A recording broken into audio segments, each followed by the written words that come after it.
The conversation I'm really excited about.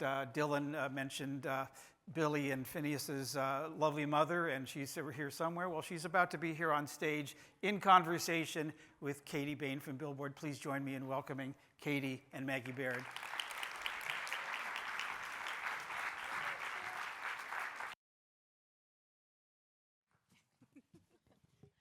Hi again, everybody, and yeah, welcome Maggie. Thank you. Yeah, we have a lot to talk about. I was actually just rereading an interview that you and Billie did for Billboard last year, and what I was really struck about it was just how foundational sustainability has been to your whole lives. Like Billie was talking about how you reused wrapping paper and I made gift bags. yeah, all these things. Like, so I just give people a little bit of a sense of where you're coming from with this and how ingrained all of this is into who you are as people.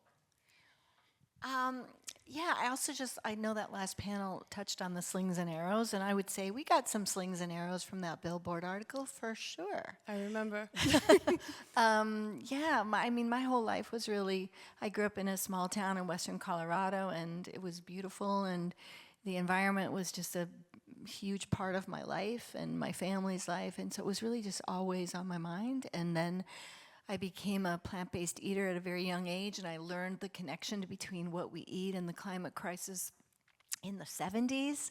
And so it was just always a part of how I personally lived my life. And then when I had children, it was hugely important for me that, everything we did, I feel I was the mom who gave you the stink eye if you showed up with a plastic bag or, I still turned the heat down like my father did in the 70s, Put a sweater on. Yeah, put a sweater on, gain some weight. That's what my dad would say. So we just kind of lived like that, and in our family and in our community, I think what people forget about this beautiful earth we have and the things that we can do to preserve our survival on it can be in every arena, right?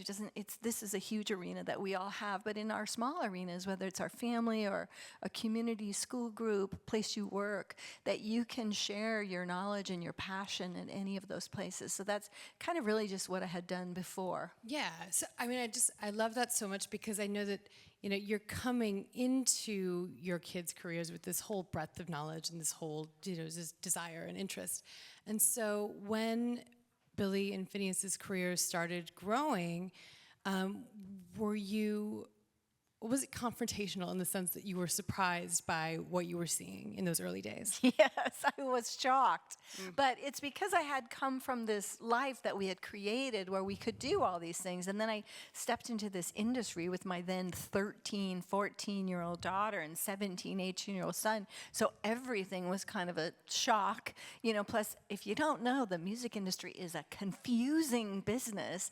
And, there's just so many entities and so many things to learn, and then on top of it, it was like everywhere I looked was the antithesis of how we had been living our lives. I imagine that was kind of overwhelming, and so I'm wondering, seeing things that were the antithesis, where did you start? I just started asking questions, really. It was just questions, like, why are we doing this? Why are there plastic water bottles? Why do we do this? Why are we traveling to this crazy location to do a college show? Like, why? And really, a lot of times the answers in the beginning were like, that's just how the music industry is. And then this amazing thing happened. I asked why so much, and someone said, you need to meet Chris Martin. And somebody got me on a text with Chris Martin. My kids are still really impressed that he's in my phone. And then Chris Martin said, you need to meet Reverb. And so I know Reverb's here, and I always talk about them. But, it really gave me company, and it was somebody I could ask and say, well, what about this and what about that? Right. Okay. And that goes back to what we were talking about this morning. Just find a partner, and it sounds like it works for any level of an artist's career. What were the first things that you did that you felt, okay, we have some traction here, and this is moving in a better direction? Oh gosh, there were so many things. Really, it was. It's everywhere. It's all the things we've talked about today. It's the massive amounts of junk that gets sent to your house as gifts. I mean, I got 2 of them sitting in my living room right now. I will not name them, but I was horrified. But it's just the amount of stuff that you get and the merch and how the merch is sold and what the merch is made out of and the vinyl and the touring. And it's really it's everywhere. So it wasn't like there was one thing. It was kind of all of it, and then just gradually all of it got better. Would you say that it's become easier to do as the careers have grown and you've scaled? And is that a function of influence or size?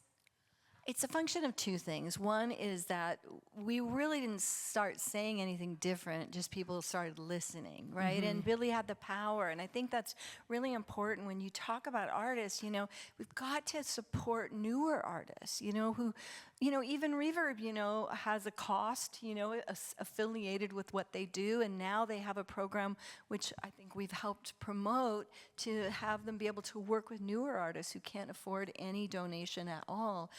But newer artists didn't really have those kind of channels. So for us, it was a function of really just Billie and FINNEAS getting power. People want to please you. People want to do what you say. And also financial. In the beginning, you really, you just don't have very many choices in the beginning. You're staying in a Motel 6 and you're, getting, something at Starbucks and making a vegan quesadilla with an iron, Right. I mean, talking about the financials a little bit, can you say, how much more expensive is it to operate a career in this way, sustainability minded? Well, we talked a lot today about timing. I think the takeaways to me, there's so many, but if you weren't at the food panel, and a lot of you weren't, you must think about food. Food is one of the most important contributors to the climate crisis and something we do all day, every day. And it is one of the most successful things you can address to address this. So just if you weren't here. What was the question? What does it cost? Oh, the cost. Yeah. Yeah, but the other big thing is transportation, right? It's fan transportation, but it's also transportation of your goods and your merch and your set. But if you are going to worry about having good planning, right, and plan well ahead on your tour so that you can make the most sustainable choices, well, that also means if you're going to ship your set between Europe and Australia or something, that long gap is going to mean no shows, right? That means no crew work, but you're still paying your crew. So there are expenses built in. There just really are. And I think we could tell that story better. They were talking about earlier about ticket prices, when you can bring down your ticket prices or when your ticket prices are higher because of these expenses, and how do you tell the story and when do people pocket the money, and it's all very complicated.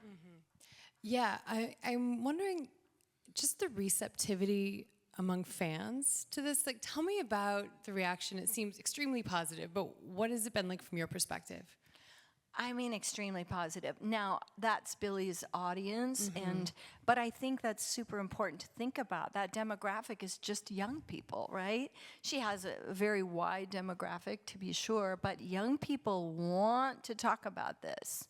They want tools. They want to know that the artist that they care about cares about the same things that they care about and is contributing. So and also they're very hungry to learn.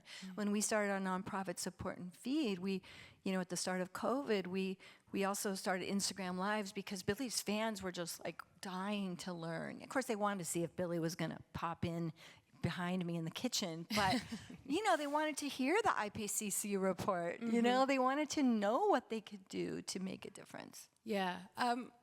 Let's talk a little bit about Overheated, because those seem like what you've done. Just tell the audience what they are, and just those as educational opportunities. Yeah, we created something a few years ago in London when Billie was there at the O2 for 6 shows. And it was actually the idea of someone on the London team at the time, why don't you use the space? And so we created something, and Support and Feed has become the producer of this along with Billie and her team. And it's really like a climate summit for Billie's fans. And we've done it twice in London, 2 years in a row. We did it this fall in Atlanta.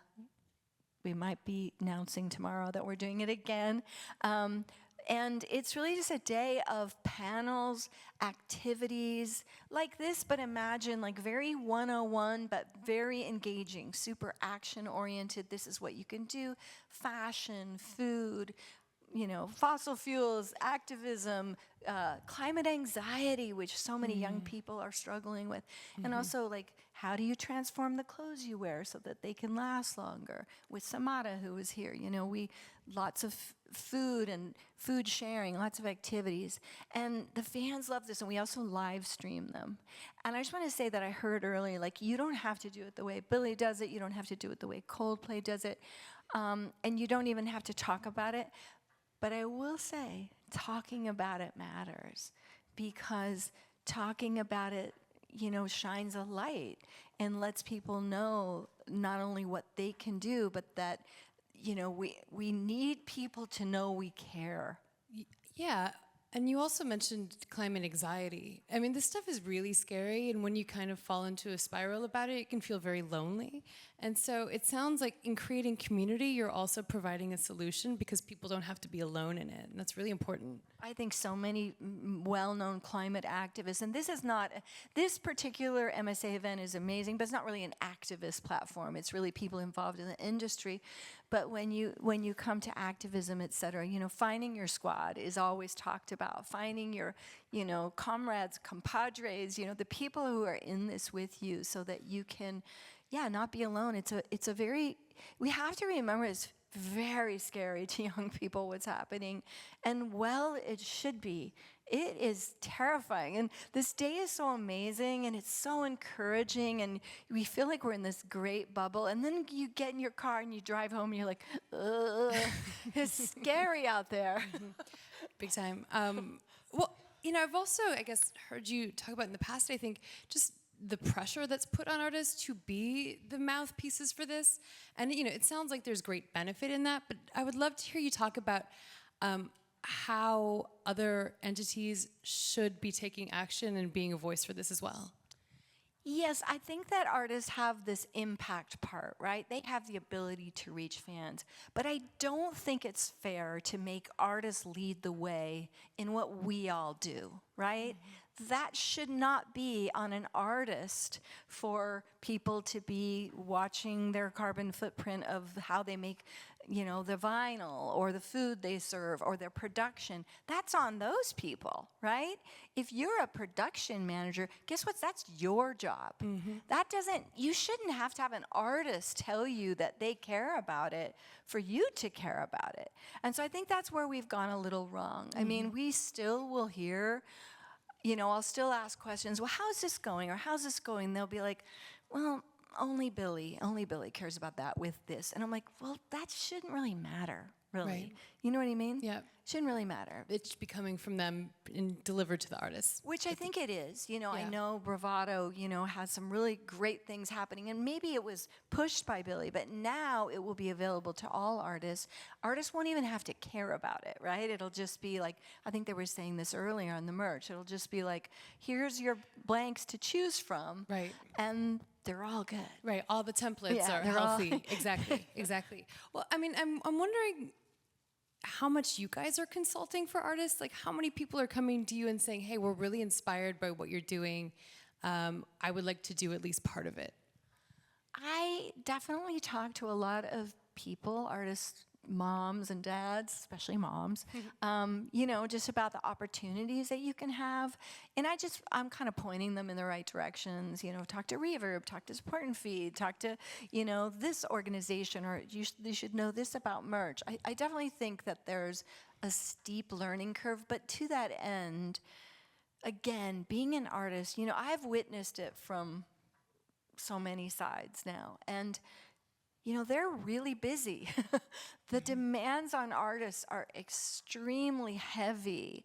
And although there are some artists like Adam Met, who is also a climate scientist, most artists are not. Do they care about the earth? Do they care about the planets and biodiversity and animals? They care deeply. But they, they get asked, I mean, if you knew the kind of requests I'm here because Billie's not, right? We'd rather have Billie. That's kind of what everybody thinks, right? She get asked to speak with the president of this company and the scientist who she doesn't have time. She's making music and touring. And so I think what we need is better networking, and a lot of you are doing that, and that's a force of all these panels today. But we need better resources. And again, what I love is that UMG has Dylan. There's a sustainability department, that, Interscope Records, that these places, because when we were starting, I would say why am I telling you this? I feel like you should be telling me this, And that's where I think it should come from, is that when you're a young artist, there's all these, resources for you that are hey, by the way, we'd love to tell you about this. Do you feel encouraged by the growth that you've seen in the availability of partners like that? Oh, yes. I feel very encouraged. I feel very encouraged by the music industry. I feel discouraged a lot too. I said that earlier. I feel discouraged that, climate conferences serve meat. That's discouraging, that you can't get a bunch of climate scientists and climate philanthropists in a room for one day to, eat a meal that's more climate friendly. I mean, that sounds like a small thing, but that's deeply disheartening to me, right? You can't get those people to do it.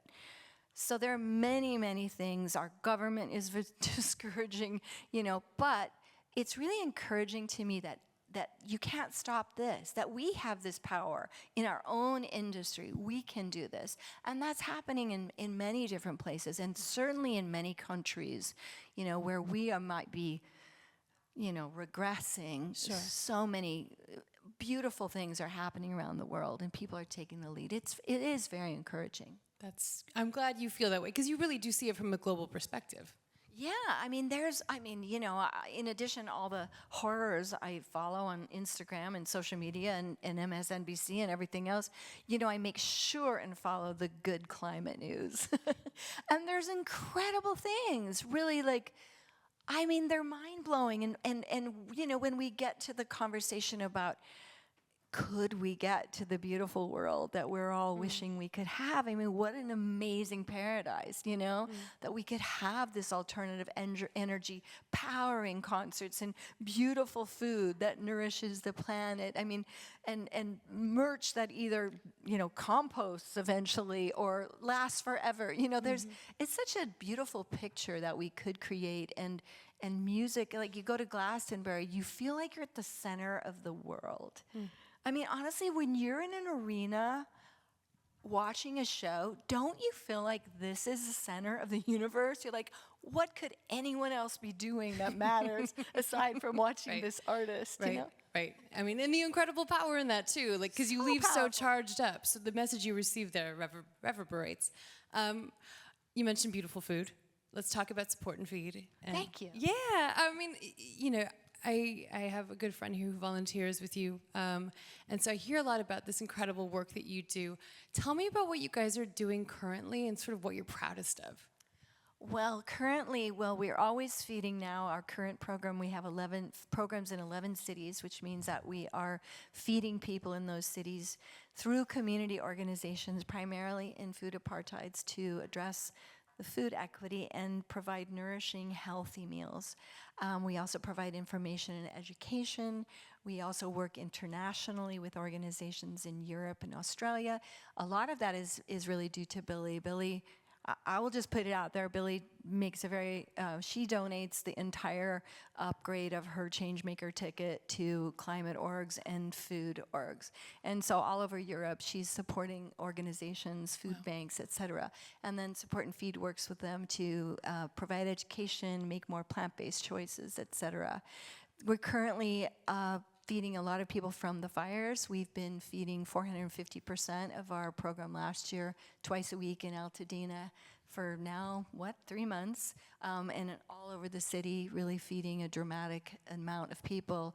We have We have free farmers markets in Bell Gardens and at school PS20.